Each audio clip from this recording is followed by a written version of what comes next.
Welcome to This Explainer. Today, we're unpacking a truly mind-bending puzzle, one that perfectly bridges the gap between ancient historical texts and modern astrophysics.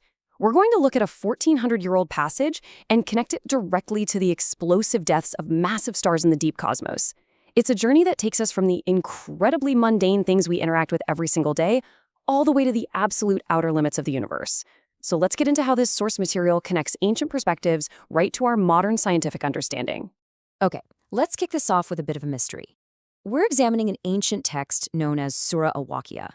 And in this specific passage, the text does something pretty intriguing. It pauses to ask the reader 4 distinct, highly specific questions about where everyday things come from. It doesn't just state facts, It asks the reader to reflect deeply, essentially saying, hey, have you genuinely considered the origin of these items? And here's exactly what it asks us to consider. The text points to 4 seemingly ordinary, earthly things. First, the origin of human life, specifically the biological seed or sperm. Second, the physical seeds that we sow into the earth to grow our crops. Third, the fresh water we drink just to survive.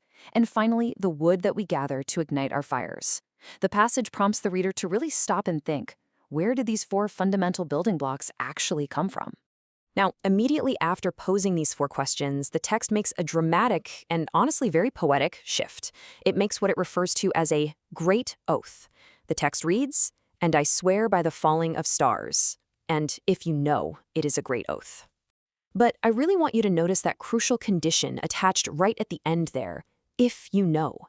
It directly implies that this oath is only truly magnificent and only truly understandable if the reader has acquired the specific knowledge necessary to comprehend it.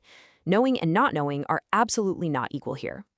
So this presents us with a massive structural puzzle for our explainer today. Why would a text ask you to think about ordinary, fundamental, earthy elements, like human biology, seeds, water, and wood, and then immediately follow that up by swearing a massive oath on dying, falling stars?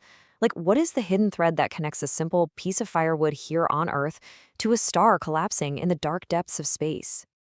To figure this out, let's look at the scientific link, specifically the chemistry of Earth.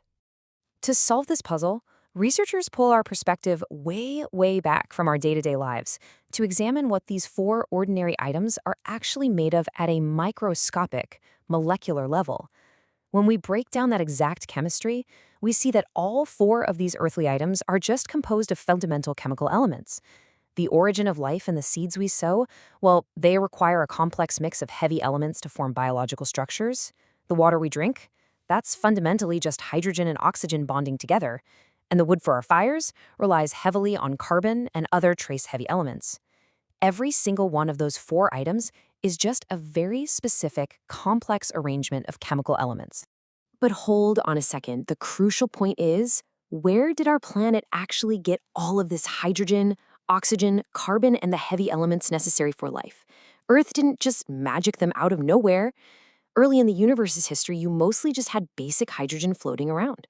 So where did the incredibly complex chemistry required for seeds, water, and wood actually originate?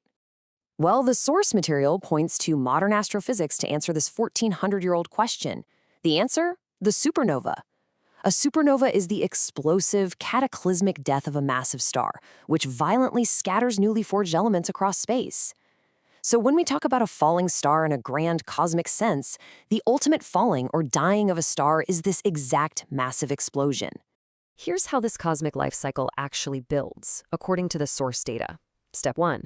A massive star ages, and acting like a giant cosmic furnace, it literally cooks basic elements into heavier elements inside its core, forging things like oxygen, carbon, and iron. Step 2. The star reaches the end of its life and boom, explodes in a supernova. Step 3. That spectacular explosion violently ejects all those freshly cooked elements into space, forming a massive, beautiful dust cloud called a nebula. And finally, Step 4. Over millions and millions of years, gravity compresses that nebula, which is now completely rich with the exact heavy elements, carbon and oxygen we just mentioned, into a brand new planetary system, exactly like our very own solar system. The source analysis points to this absolutely profound realization. The earthly items questioned in the text, our water, our seeds, our very bodies, the wood we burn, are quite literally made of stardust. They couldn't exist without the explosive death of a star. Researchers note that the text asks where these things come from and then points directly to falling stars, because without a falling star, the Earth would just be a barren, empty rock, completely devoid of the complex chemistry needed to support life.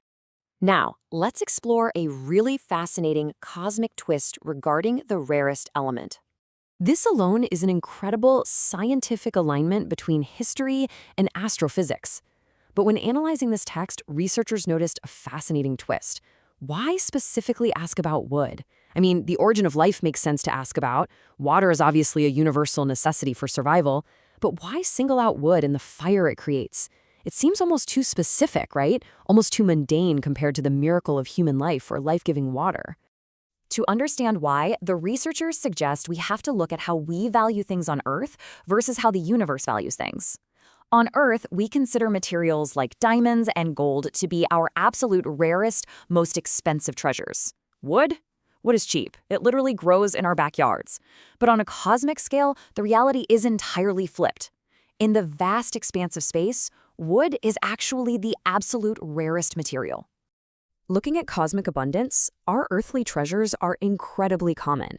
Astrophysicists have discovered entire planets where the immense atmospheric pressure literally causes diamonds to rain from the sky.